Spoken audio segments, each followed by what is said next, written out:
Welcome to Sikhcast, brought to you by Sikh Research Institute, illuminating every path.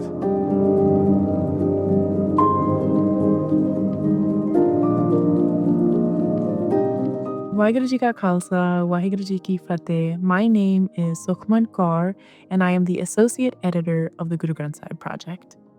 We're excited to announce the release this month of Guru Arjan Sahib's Barah Maha in celebration of Beli Chet, or the Nanakshahi New Year, also known as the Sikh New Year, which this year falls on March 14th of the Gregorian calendar. This composition is set in Rag Majh, which is a musical mode whose feeling gives us a glimpse into the aching heart of someone separated from their beloved.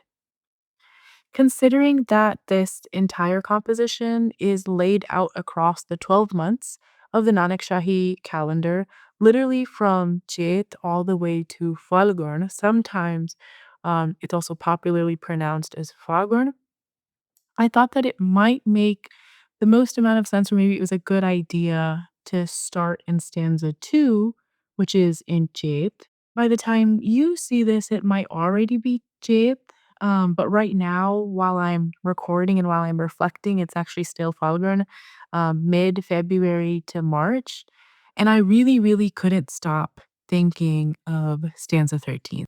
Stanza 13 begins with the lines, Falgun Anand, ਅਪਾਰ ਜਨਾ ਹਰ ਸੱਜਣ ਪ੍ਰਗਟੇ ਆਏ ਸੰਤ ਸਹਾਈ ਰਾਮ ਕੇ ਕਰ ਕਿਰਪਾ ਦਿਆ ਮਿਲਾਏ.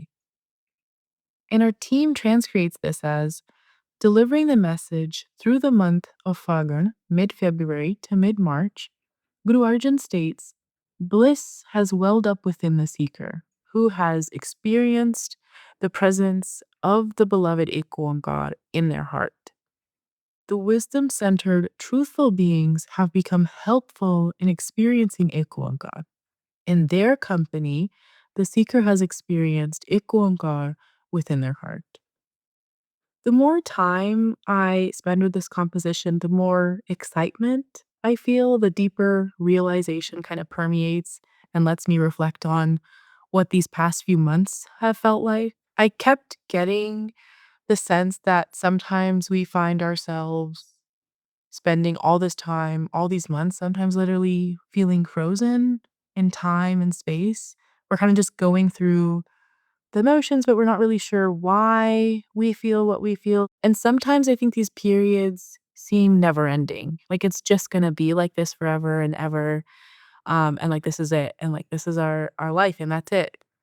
But we really forget, and I certainly have, that actually something comes after this. And not just this year, but every single year, something will follow this. Something will follow these periods of separation and disconnection. And that's the cyclical nature of the year. But really, like the cyclical nature of our human lives and even our patterns and our behaviors that Guru Arjan Sahib's Barah Maha uses as a framework to expand our thinking. It's kind of like a gentle nudge or a reminder of what comes after these profound periods of separation. The more time I sit with this composition, I keep returning to the relationship between separation and anticipation. The less I feel like I'm trying to make sense of my behavior in this kind of like frenzy of always trying to figure out why, and instead accepting that, okay, this is where I am right now. I want to be in a different place. I want to feel that connection. I have a desire for that connection. So what can I do instead? And the answer might feel a little bit paradoxical, but I think it's really important to sit with nonetheless. The spring season brings with it the promise of renewal and connection. And in this stanza, as we anticipate spring, we can understand this shift as a metaphor of our own inner landscape. This stanza is a reminder that at our core, we are born in eternal connection with IkOankar. But as we move through life, every cyclical year following the next, that awareness begins to fade. We forget that connection and we start to feel separated. And we feel it. We really, really feel that emptiness. We feel that unfulfillment. We feel that ache of separation sometimes even before we really have the words or the language to describe what's really going on in our minds, in our bodies, and in our hearts. But part of what makes this Barah Maha resonate so deeply is that language of the separated and yearning bride. We struggle alongside her. She gives voice and language to our separation and the disruption that we feel inside as we begin to become aware of that separation again. And I think it can be quite hard to accept, but so critically, especially in stanza 13. This separation we feel, though incredibly painful, isn't the obstacle. It's not really the obstacle to connecting, it's actually a part of our awakening in the first place. The bride embodies every one of us who struggles in separation, feeling that rupture within. Each season in the year's cycle mirrors the internal phases, and as the month passes, our longing deepens, and with it, our understanding of the true nature of separation grows. But it isn't just an abstract feeling. This composition really speaks to that universal human experience of feeling lost and disconnected, from the divine as distractions pull us here and there away from our true nature, which is to connect with IkOankar, with the divine. But Barah Maha reminds me that there is something after this. There is something that comes after even just acknowledging that we're feeling separated. And what comes after it is awareness. And when awareness begins to take root in our consciousness, that's when connection sprouts. That's when we can begin to find connection with the divine. We find ourselves aligning with the divine, who in reality was always there, has always been there, and could never be alienated from us in the first place.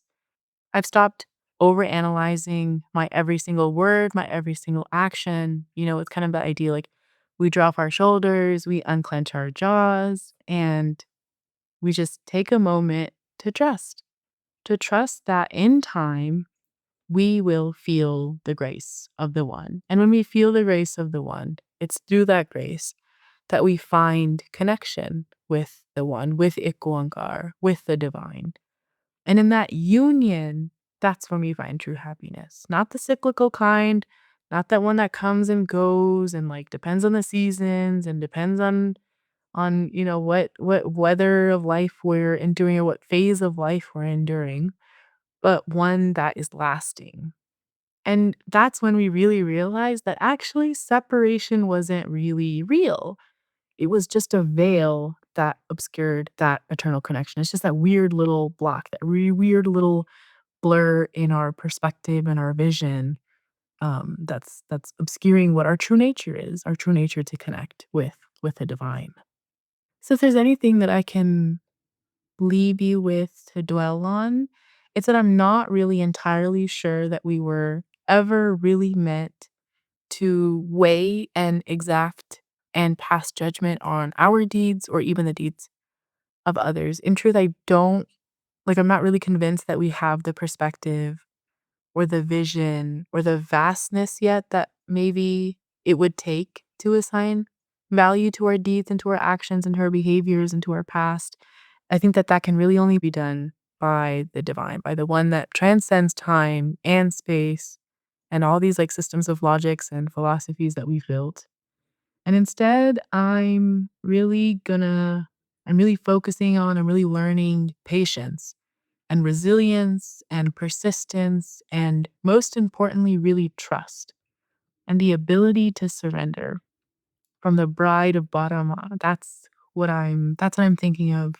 That's who I'm learning from. That's how I'm learning to seek connection from the divine in a way that I think that I had certainly lost sight of. But I take a lot of comfort in having that seeker bride, that human bride of Barah Maha, Mahala, Panjama, of this composition to give me company on this journey. So that's what I've been thinking about with this composition. I hope you all spend some time with it. As usual, there are word meanings and grammar, etymology. We have transcriptions, translations, transcreations, footnotes, and commentary for you all to explore with your loved ones and share and discuss. Thank you. Waheguru Ji Ka Khalsa, Waheguru Ji Ki Fateh. Read the translations and commentaries at gurugranthsahib.io.